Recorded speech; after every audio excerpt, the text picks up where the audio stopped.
પ્રજાસત્તાકની ઉજવણી ઝળહળી ગુજરાતની બે મહિલા સરપંચ 26મી જાન્યુઆરીની ઉજવણીમાં એક ખાસ આમંત્રણ તેમને પાઠવવામાં આવ્યું છે અને હવે સુરતના ઉલપાડ તાલુકાના સોંદા મીઠા તેમજ વડોદ ગામના મહિલા સરપંચને પ્રજાસત્તાક દિન નિમિત્તે દિલ્હી ખાતે યોજાનાર સમારોહમાં સ્પેશિયલ ગેસ્ટ તરીકે આમંત્રણ મળ્યું છે।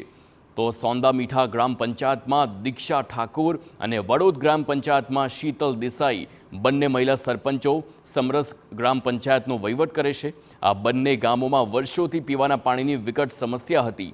જો કે આ સમસ્યા નિવારવા નલ સે જલ યોજનામાંથી ગ્રાન્ટ મંજૂર થતાં આ બંને સરપંચોએ સુંદર કામગીરી કરી ગામના ઘર ઘર સુધી પાણી પહોંચાડ્યું છે, જે વિશિષ્ટ કામગીરીની નોંધ રાજ્ય અને દિલ્હીની કેન્દ્ર સરકારે લઈ આ સુંદર કામગીરી બદલ બંને મહિલા સરપંચોને આગામી 26મી જાન્યુઆરીના રોજ દિલ્હી ખાતે યોજાનાર પ્રજાસત્તાક દિનની ઉજવણી સમારોહમાં સ્પેશિયલ ગેસ્ટ વિઝિટ તરીકે હાજર રહેવા નિમંત્રણ મળ્યું છે।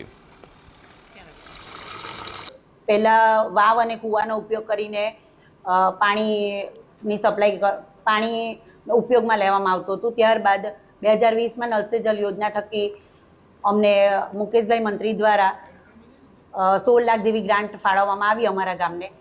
ત્યારબાદ અમે ઘરે ઘરે નળ પાઇપલાઇન નાખીને નળ સમ્પ બનાવીને બધાને 3 ટાઈમ